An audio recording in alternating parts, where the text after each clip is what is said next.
No, los dos. Javier Mina va a estar teniendo que marchar. Ah, vale. Pues claro. Todas por ahí que yo... Javier Mina se ha tenido que marchar y va a hacer la ponencia, va a coordinar la ponencia de la mesa de asociaciones. Os voy a dar las gracias.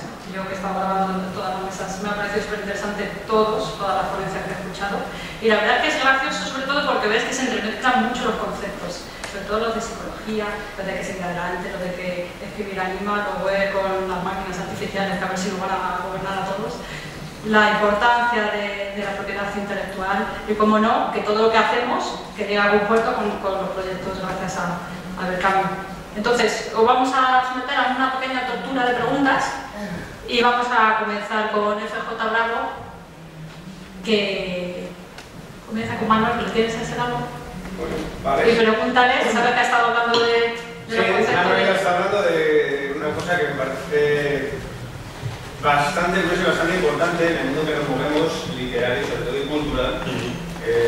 No voy a olvidar el resto de las mesas porque también son cosas bastante correlacionadas, ¿no? El tema de piratería, el tema de descarga gratuita, el tema de esa inteligencia artificial, pero las asociaciones como la tuya, ¿no? Que fomenta escritura, que fomenta lectura. Sí. Yo quería preguntarte, ¿qué repercusión ves tú que tiene en la sociedad en general? Una asociación como la tuya o asociaciones del tipo de la tuya que fomenta esa lectura, fomenta esa escritura, apoya a los escritores y les ayuda en lo que puede. ¿Cómo ves todo ese impacto en la sociedad, por parte de una sociedad? Bueno, primero decirte que la realidad nuestra no es tanto fomentar la lectura, sino la escritura, y asociándolo con lo que yo comentaba antes de la escritura in, la escritura out. El interés inicial de la asociación del Club de Escritores per se no era publicar, era animar a la gente a que escribiera por sí, por eso el per se, el título de la asociación va un poco por ahí. Y fue la primera publicación, que fue una publicación que no hicimos de autoedición, aunque a mí no le gusta mucho ese término, pero fue la primera obra que nos publicó una editorial, la editorial de Málaga, y a partir de ahí, bueno, éramos 10 miembros en el club y bueno, fuimos proponiendo a otras personas para que fueran sumándose. Y yo creo que lo que estamos consiguiendo con ello, como tú dices, en la sociedad, es que la gente entienda primero que el escribir no tiene por qué tener una correspondencia siempre en la escritura fuera, es decir, la escritura publicada, aunque ya con aquello de que tenemos 6 obras publicadas, ya la gente cuando viene el Club de Escritores per se nos dice, pero ¿cuándo vamos a publicar? Y siempre le decimos, vosotros escribir y ya veremos si hay un segundo paso y pasamos a la publicación, si no nos quedamos en esa escritura propia para vosotros. Pero además quiero añadir una cosa, lo más destacado del Club de Escritores per se no es la escritura, es la presentación de la obra. Porque en toda presentación hay ese momento, nosotros lo llamamos el momento mágico, el momento de los 5 minutos, y claro, el Club de Escritores per se tiene, para que lo entendáis, una horquilla que va desde los 14 años hasta los 80 y pico. O sea, que la horquilla es importante de la edad. Y en cuanto también a la profesión, también es muy variado. Entonces hay personas que no tienen esta experiencia a la hora de exponerse al público. Y es maravilloso comprobar cuando hay personas que se suben a un escenario y dicen, en mi vida he hablado delante de tantas personas, porque las presentaciones siempre traen 200, 300 personas o más. Y ese momento es mágico, ¿no? Porque la persona está ahí, en ese sentido, protagonista 5 minutos de mi vida. Eso es maravilloso, eso no tiene precio. A mí me ha parecido muy interesante tu ponencia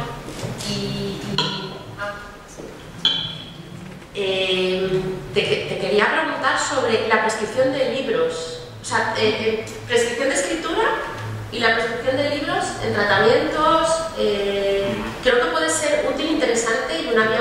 Y no te hablo de libros de a lo mejor que sean solo de autoayuda, sino de filosofía, un Erich Fromm o una novela. Es que a mí en ocasiones me ha ayudado muchísimo la lectura de una novela en concreto, que a lo mejor puede ser fortuito que en ese momento me viniera a ver esa novela, sino como si hay algún tipo de vía o algún tipo de proyecto actualmente en cuanto a prescripción de libros de profesionales de la psicología. Estás hablando de biblioterapia y hay un concepto también que se llama filmoterapia, que de hecho no recuerdo el título ni el autor, pero hace poco tiempo se publicó un libro que publicó, me parece que sería psicólogo, de películas recomendables. Yo en eso soy cauto corto, a mí yo lo uso mucho con los pacientes, pero me parece interesante que tú lo hayas leído antes, o hayas visto antes la película, porque si no el efecto puede ser heterogéneo, que se llama, o sea, puede ser contraproducente y crear más daño de lo que realmente quieres beneficiar, pero estoy muy de acuerdo contigo. O sea, por ejemplo, el compañero dentro de la filosofía, Víctor Frank, por ejemplo, un gran filósofo, que a veces la gente confunde y piensa que era psicólogo, El hombre busca el sentido, esa obra tan maravillosa de su campo de concentración, de su paso por esa experiencia, y yo lo sugiero bastante, pero porque lo he leído antes. O sea, me parece que cuando tú lo lees y conoces a la persona que tienes al otro lado de la mesa, sí puedes hacer esa recomendación, pero si no, como digo, es muy peligroso, porque lo mismo le recomiendas a alguien un libro que no tiene por qué ser autoayuda, puede ser una novela normal, porque al final yo, otro día hablaremos de los libros de autoayuda, yo no estoy muy de acuerdo con ese título, no me gusta eso de autoayuda, pero sí, efectivamente estoy contigo, libros, películas o documentales, hay documentales maravillosos que también pueden ser muy interesantes. Al final, en la evolución de una persona que acude a terapia puede sumarle cualquier cosa. No solamente el psicólogo, sino un libro, una película o otra cosa parecida. Una canción, por ejemplo. Yo recomiendo muchas veces canciones. Fíjate y lee la letra de esta canción. También tiene muchos mensajes, los cantantes tienen unas letras maravillosas. Pues, como has abierto las preguntas, voy a conceder 2 preguntas, ¿vale? A cada persona que está en la mesa. Entonces, si queréis preguntarle algo a Manuel, si habéis estado escuchando su ponencia anteriormente, que ha estado muy interesante, hablando sobre que hay que escribir, porque a todos nos llena, nos hace muy felices, y que, bueno, ahora te doy un consejo. ¿Alguien quiere preguntarle algo? ¿Nadie? Vale, pues yo te voy a hacer una pregunta. ¿Y cómo valoras tú lo de la calidad de la escritura? ¿Cómo no? La calidad de la escritura, de lo que se escribe, porque como hay que escribir para uno mismo o para el exterior, en caso que escribas, la calidad, ¿cómo te la tomas? ¿Como algo psicológico, si a ti te gusta y te llena? Verás, como digo, la utilidad, cuando hay escritura interior, no buscamos una calidad literaria para la publicación, es más, vuelvo a retomar el grupo de per se, y hay personas que cuando lanzamos el libro no tenemos esas ventas que tiene el compañero, por ejemplo, y hay personas muy preocupadas de que yo no sé escribir. Nosotros, yo decía antes con mi libro que he traído hoy, no escribimos, cuando ya lo publicamos, no lo escribimos o no lo hacemos para vender muchos ejemplares. De hecho, hay personas que lo leen y dudan de la calidad literaria, pero da igual. Quiero decir, no buscamos justamente eso, buscamos que la persona pues, se sienta bien cuando lo plasme y lo vea en un libro. Hay personas que dicen, claro, nuestros libros son del Club de 3%, son mínimo siempre 10-12 personas. Son libros que recogen 10-12 historias independientes, una temática común, pero independientes por sí mismos. Entonces hay personas que dicen, es que yo por mí misma nunca me vería el nombre de un libro. Y ya por eso ya es magnífico, que a mí como psicólogo no me viene bien, porque son personas que no van a ir a terapia, ¿sabes? Para que yo la autoestima. Pero estas personas se sienten muy bien, muy contentas, porque no es fácil publicar, que aparezca en un sitio, que lo decía antes de la presentación, pero lo que es la calidad y respecto a la escritura ahí, yo decía que uno de los bloqueos o uno de los elementos que a algunas personas le echa para atrás el tema de no escribir es eso, ¿no? Es la vergüenza. Y yo siempre les animo. Hay personas incluso que me dicen, pero es que después cuando yo voy a escribir algo lo vas a leer. No, yo no quiero leerlo como tu psicólogo, yo quiero que tú lo escribas. Y en ese proceso de catarsis, de liberación emocional que se dice, tú vas a encontrar muchos caminos. Otra cosa es que tú después quieras compartir conmigo algunos extractos de esa escritura, lo que te parezca bien, pero esa es tu intimidad. Es más, yo a veces cuando trabajo con pareja les insisto, oye, tú escribes y tú escribes. Y eso lo dejáis bien guardado. Pero otra cosa es cuando se va rebuscando por los cajones o por las claves, las contraseñas, ¿no? de los blogs y demás, ¿no? Pero al final la literatura no es nuestro objetivo, es un poco la cuestión personal, la cuestión de equilibrio emocional, lo que buscamos. ¿Y los que no escriben? ¿Perdón? ¿Los que no escriben? Los que no escriben al psicólogo.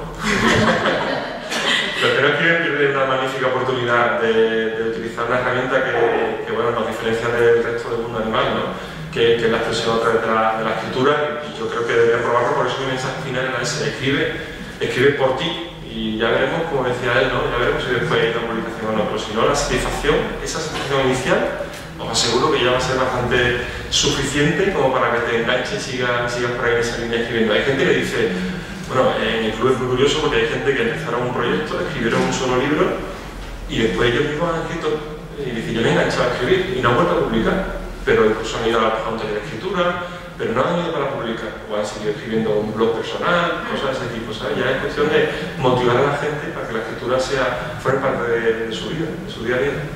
Gracias. Aquí. Astrid, ¿tú escribes?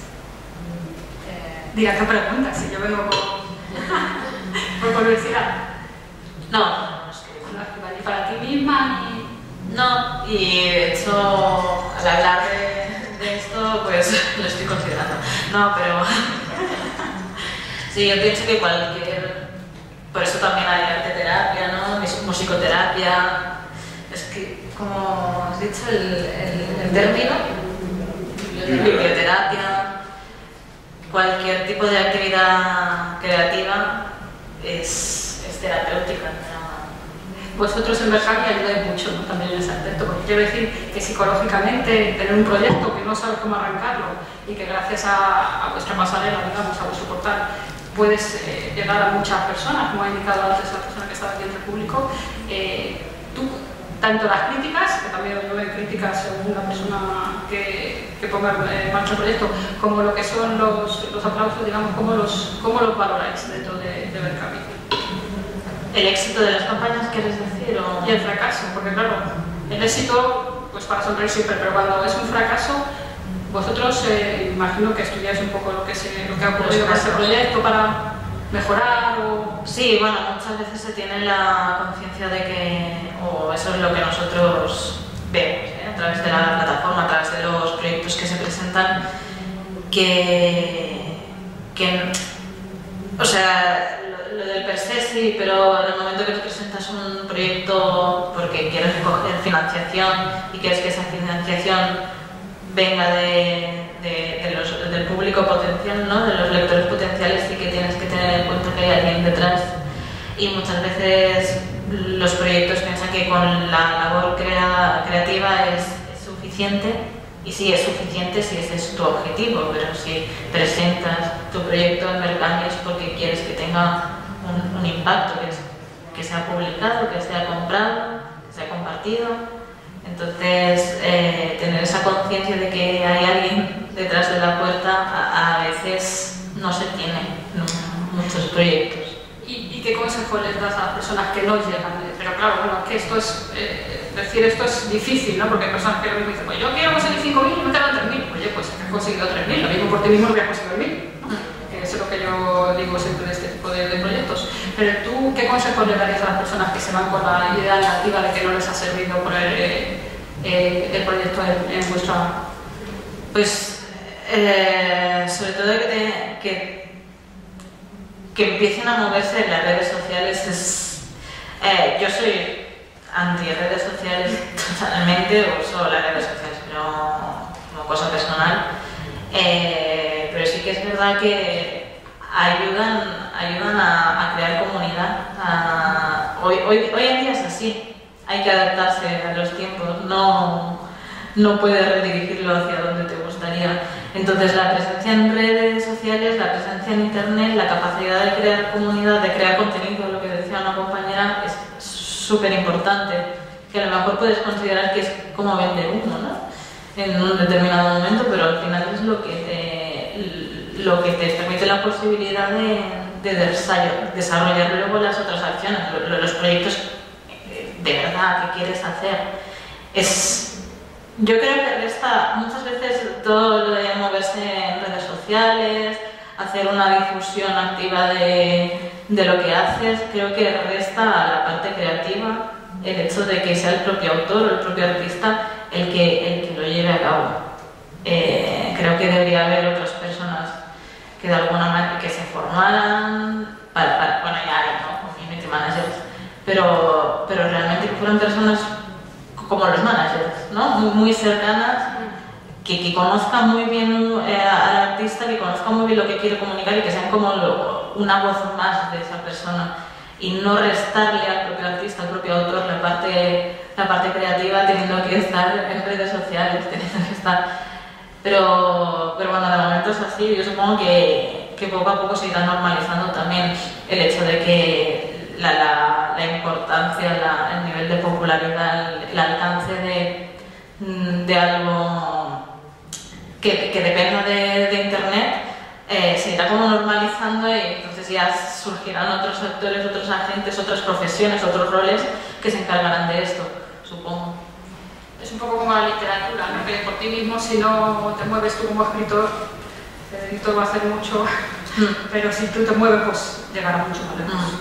¿Queréis hacerle alguna pregunta a Astrid sobre los proyectos Berkami, sobre su... Javi, ¿alguna pregunta quieres hacer a Astrid?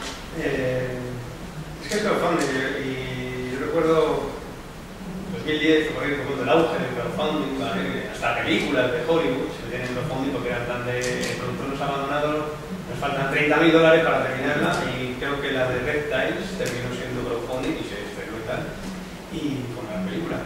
Entonces, yo la pregunta que te voy a hacer es, ¿tú crees que el crowdfunding ha perdido esa frescura y esa capacidad de atraer a la gente para que participase?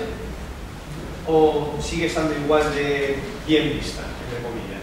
Hombre, es inevitable que cuando surgió como una novedad, pues fue como un boom, seguramente muchos más proyectos se presentaban a crowdfunding, más personas sentían curiosidad por saber cómo iba. Ahora todo eso se ha estabilizado, pero sí que es verdad que hay más, por parte de los autores, hay más conocimiento de cómo funciona, entonces se es más realista, se es más moderado, se usa el crowdfunding con más cabeza y por parte del consumidor también se ha normalizado el hecho de que es una forma más de comprar. Y yo muchas veces ahora voy a obras de teatro y no adquiero la entrada en taquilla, sino que miro a ver qué obras, porque me gusta el teatro, ¿no? En concreto a mí, pero miro qué obras hay en curso en Berkami o en otras plataformas y a lo mejor la entrada me sale más barata y a lo mejor tienes otra cosa que no tendrías de otra manera. Sí, es una experiencia de consumo distinta para el mecenas, para el que aporta a una campaña. Hay también como un complejo de estoy pidiendo dinero. Sí. Y no, porque cuando vas a una librería, o sea, no te sientes mal, ¿no? De que la gente te compre tus libros en una librería, no sientes que les estás robando, ¿no? Es tu trabajo como... Sí, yo creo que el concepto es porque esto es físico y esto es como... Claro, esto va a ser, ¿no? No está en el aire aún. Pero es otra experiencia de consumo distinta, yo creo que en este sentido es interesante. Sí, hemos comentado ya, se ha normalizado, hay más información y ya no estará a lo loco, sino más centrado informando bien tanto al que invierte como al que lo pide. Como al exacto. Muchas gracias. Doy paso a Manuel que hace la pregunta. Pregunta intramesa. Tú preguntabas antes qué ocurre cuando hay un objetivo de 5.000 euros, por ejemplo, y no llegan, ¿no? ¿Y alguna vez rechazáis propuestas porque hay algún criterio que no os cuadra a vosotros? O sea, algún proyecto que llegue y digáis, esto no vamos a fomentarlo en la página. ¿Se ha dado el caso? No, que llega un objetivo por el concepto en sí. Porque que presente la propuesta. Claro, exacto. No, dentro de Berkami siempre con que siga el criterio de que sea un producto cultural, creativo, artístico, que esté bien planteado, que no sea simplemente que una persona se ha puesto a rellenar el formulario y se ha inventado lo que aún no existe, ¿no? Que ha hecho la búsqueda previa, que ha hecho su presupuesto y sabe lo que quiere pedir. No hay ninguna criba especial, o sea, todo el mundo de hecho tiene la oportunidad de someter su proyecto a crowdfunding, luego ya es el público, son los mecenas los que deciden si eso va a ser una realidad o no. O sea, luego en el futuro ya hay otras cortapisas, ¿no? Entonces, el crowdfunding es una herramienta democrática, democratizante, que quiere dar la posibilidad a todo el mundo, desde el más pequeño al más grande, a que desarrolle su iniciativa. Gracias, Astrid. Y ahora voy a preguntarle a Esteban Geray, que nos va a gobernar las máquinas, la ha dejado en el aire.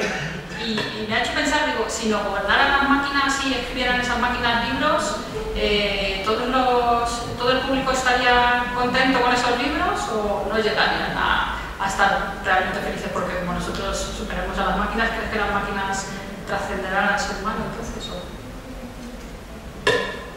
A ver, es una buena pregunta, sobre todo en dónde estamos, porque se pregunta, una de las grandes preguntas es que si la inteligencia artificial puede crear arte, o puede crear teorías científicas por sí misma,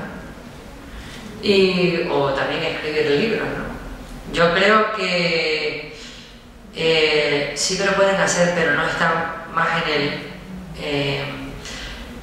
en el creador, sino en quien lo interpreta. ¿Me entiendes? Es como cuando tú miras las nubes, lo importante no es la intención de las nubes, sino lo que tú puedes interpretar de las nubes. Y nosotros se pierde esa magia cuando tú escribes y alguien lo lee. O sea, no es lo mismo que ver una línea y sacarle una interpretación. Te puede gustar, ¿no? Porque claro, mezclar palabras lo puede hacer cualquiera. Pero hablamos de la intencionalidad del actor, de intentar conmoverte o saber que hay una persona detrás de eso. Eso conmueve, pero sí que habrán algunos escritos por máquina y se leerán, a lo mejor algún libro y la gente lo leerá a ver de qué trata, pero yo creo que no llamará mucho la atención, porque quizás capaz de mezclar palabras cualquiera, es como en la vida cotidiana, cualquiera puede escribir un libro, pero después no todo el mundo te llega. Esto todavía tiene un matiz que para mí es más, que es como, que es un sinsentido, que quieren dar un sentido, un propio sinsentido.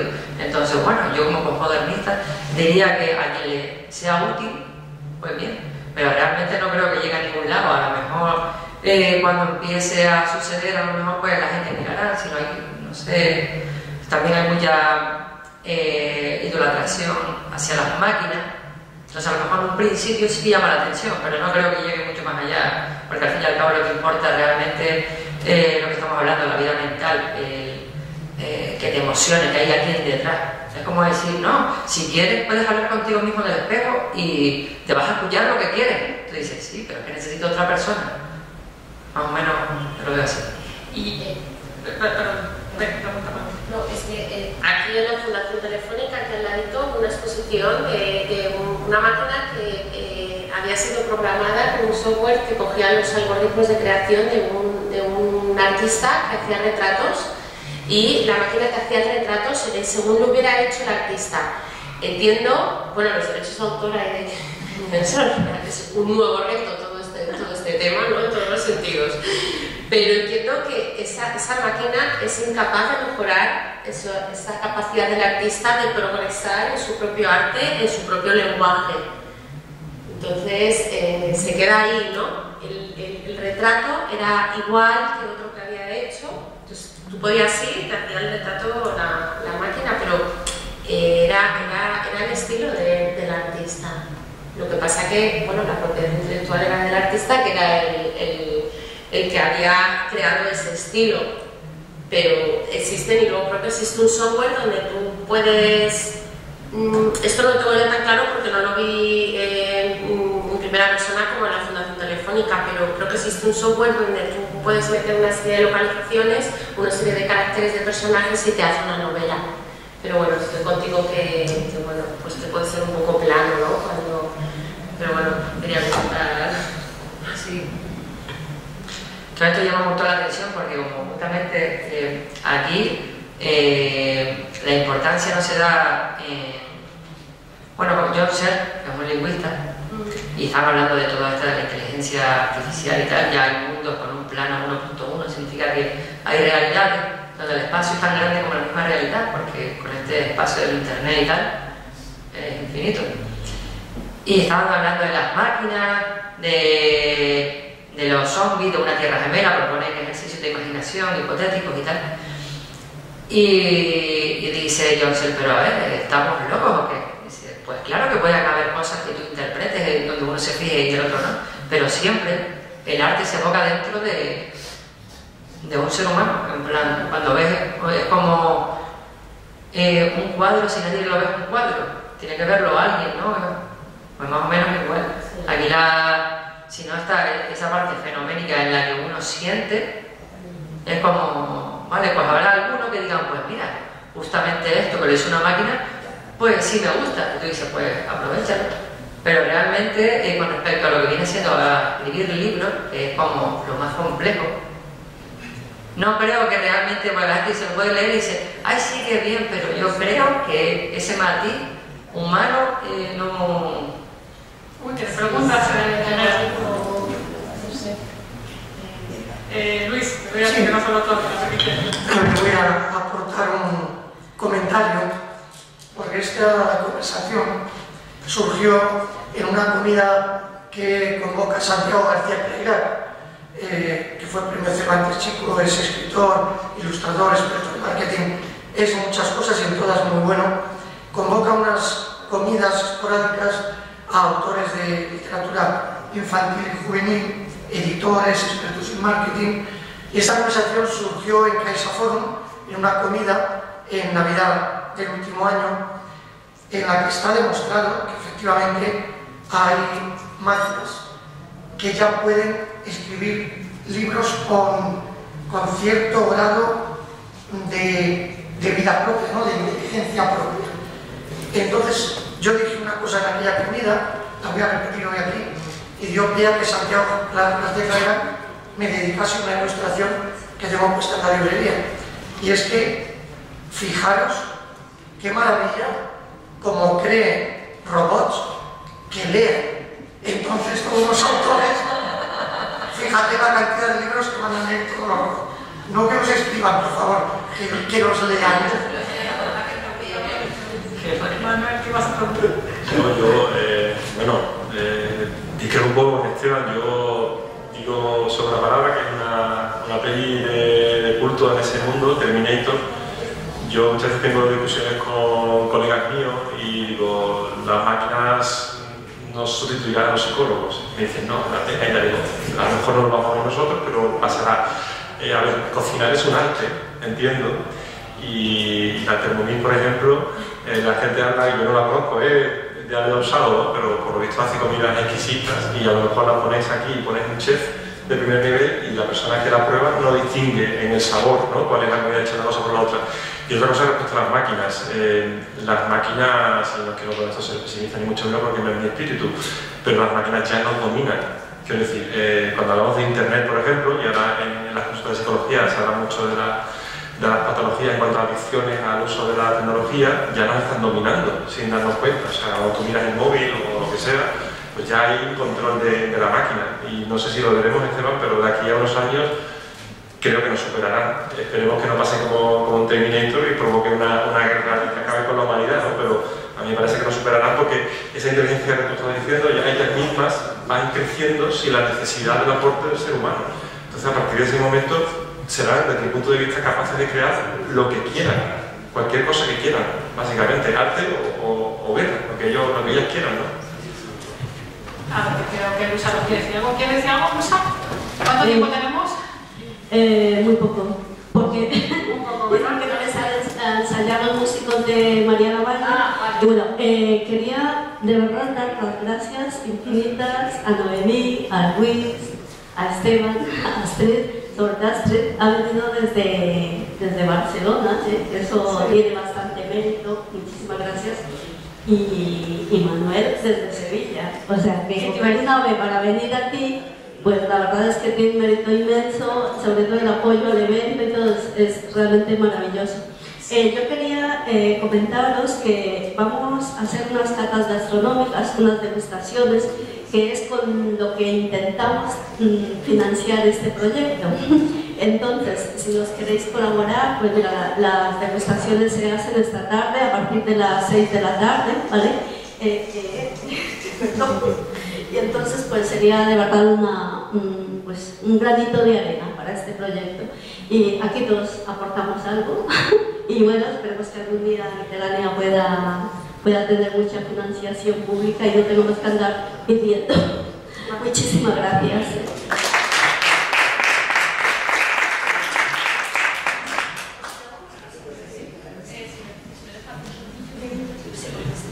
¿Me dejáis 10 minutillos para que acabe, por favor? ¿Bien? ¿Sí? Venga. Sí. Pues ya no he ido, creo. Pues sí. A ver, vamos a preguntarle a Luis. Sí. No sé si queréis hacer alguna pregunta a Esteban. Sí. Pues... quería... Vamos.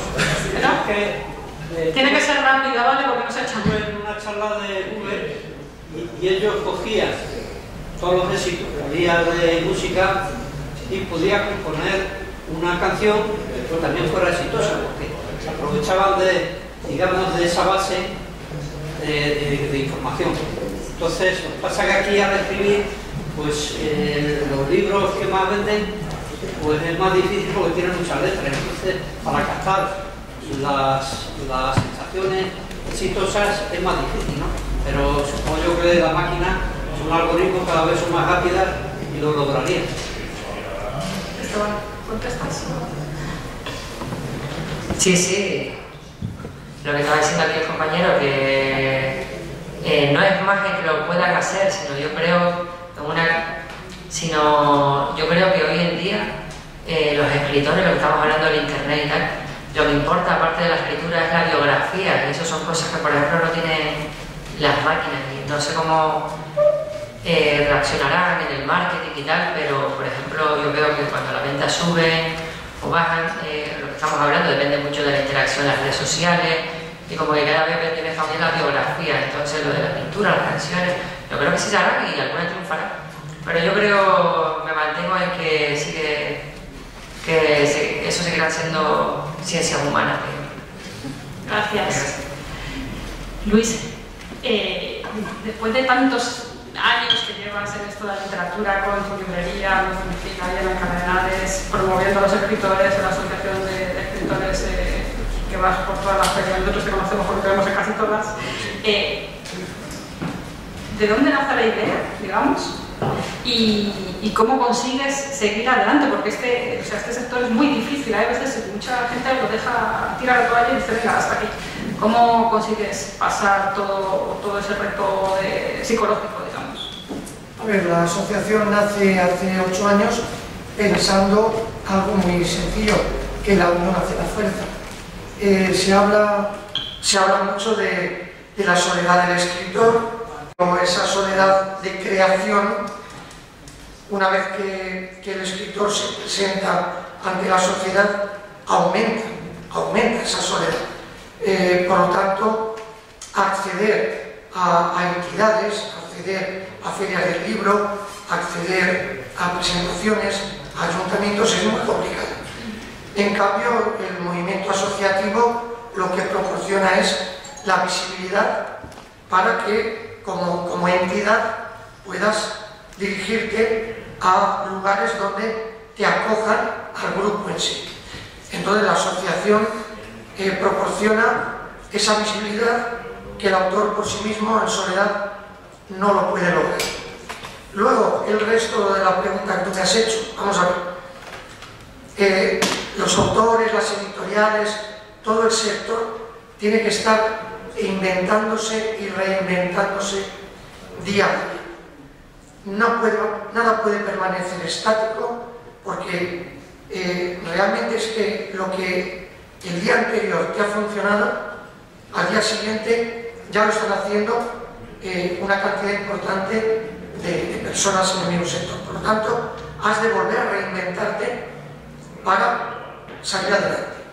Y dicho todo esto, absolutamente difícil. Por eso la prioridad del escritor debe de estar en disfrutar de su tarea y saber muy claramente cuáles son sus objetivos. Si sus objetivos son muy ambiciosos, probablemente le va a producir frustración. Entonces, es un juego de inventarse y reinventarse a diario. ¿Queréis hacer alguna pregunta a Luis sobre lo que ha estado comentando? ¿Alguien? ¿FJ?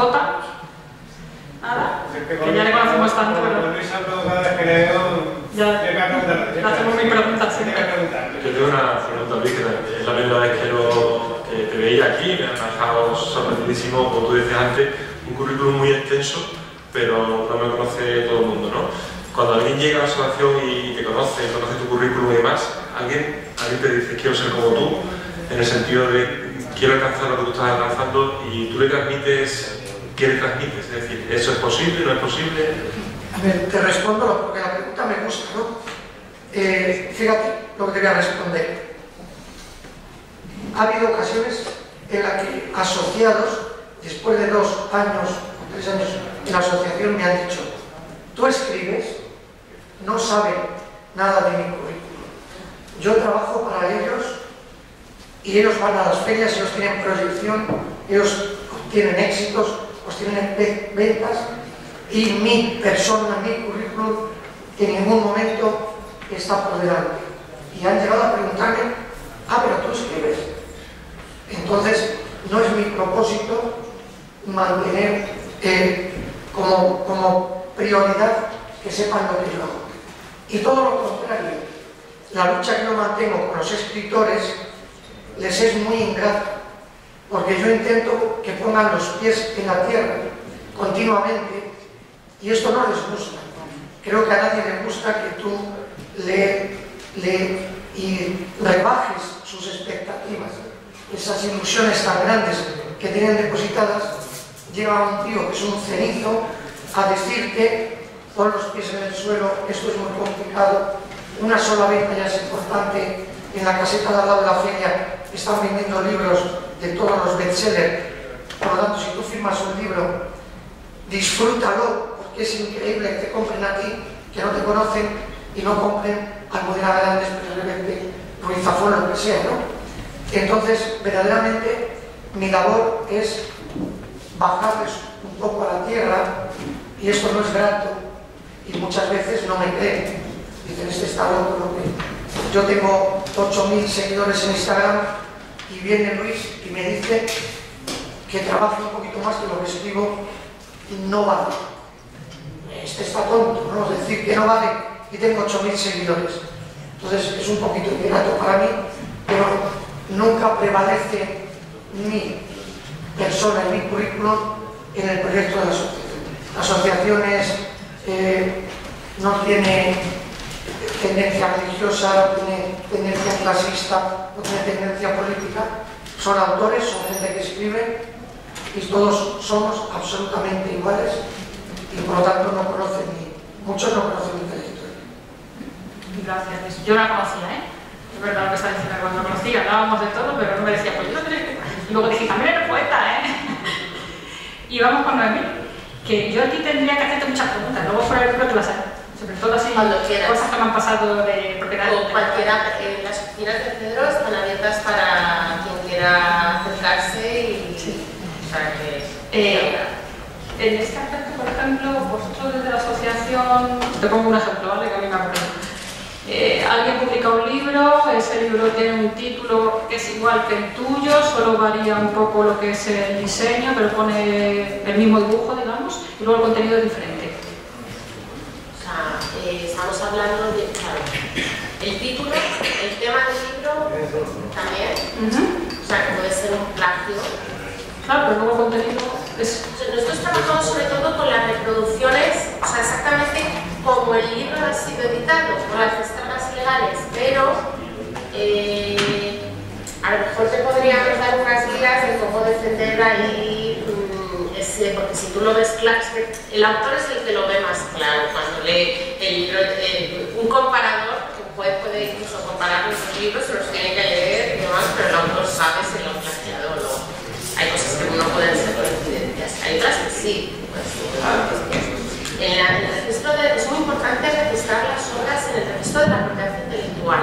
Incluso creo que fue, es que no sé cómo se llama, una otra famosa, no sé cuándo era Redondo, incluso registraba los borradores de la obra, y eso le sirvió luego para un problema que tuvo con un tema de un plagio. Registrar la obra, se registra la obra, los títulos no se registran únicamente. Es muy importante registrarlo porque eso es la prueba cualificada, porque Cedro lo que hace es registrar la obra, el autor es una declaración jurada, pero el registro hace una labor muy importante de cotejo y registras la obra completa. Los personajes, si son personajes con una identidad, con un peso importante, una caracterización diseñada, trabajada, también son objeto de protección. Y las portadas también. Las portadas, el diseño es una creación gráfica, pero no es... de todas formas, si quieres un diálogo, me cuentas más.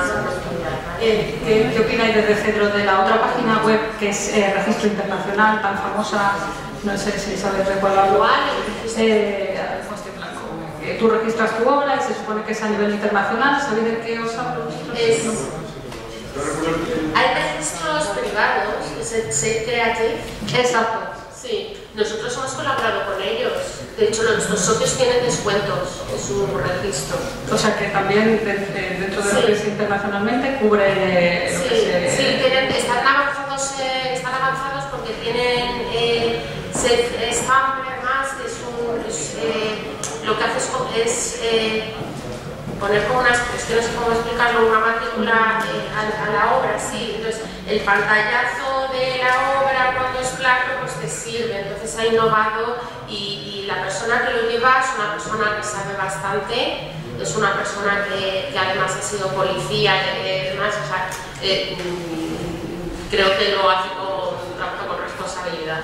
O sea que seguro que se escucha de vez en cuando de no, si tú lo escribes aunque no lo registres, eso lo digo yo mucho, si tú lo escribes aunque no lo registres, obras tuyas si no está editada, porque la tienes en el Japón, pues claro, puedo tener, entonces el registro, o sea, está en los registros públicos y los privados, el CACIF es privado y el público, los dos hacen un trabajo estupendo. Es verdad que el público es que no solo se dedica a poner un sello y un número, hace un trabajo importante, también velar por la propiedad intelectual, porque si tú traduces una obra y la quieres registrar necesitas el permiso del autor original, entonces hace mucho pues un poco de contar la dirección del autor y además hace una obra, tú no puedes registrar una obra que ya se ha escrito, te van a pillar, cosa que no se hace a lo mejor con las tesis o con... Bueno, ahora mismo hay herramientas también, nosotros estamos dando a los autores una licencia gratuita de 365 que tiene, entre sus complementos tiene Plagiaries, es un detector de plagios. Evidentemente no se tiene acceso a todos los libros, pero bueno, por lo menos para los blogs que son tan plagiados, pues te pueden detectar posibles plagios, ¿no? La tecnología nos ayuda en algunas ocasiones y en otras ocasiones es disruptiva y bueno, pues nos puede abrir el negocio también, pero bueno. Pues muchísimas gracias. Es una pena poder dar más tiempo, me gustaría horas. Agradeceros a todos que hayáis colaborado hoy en Literalia, aportado vuestro granito de arena, porque todas las asociaciones que hayáis presentado aquí aportan su granito de arena y ayudan muchísimo en lo que es el sector literario, tanto psicológicamente como las asociaciones, como la propiedad intelectual, como los proyectos, y esperemos poder volver a contar con vosotros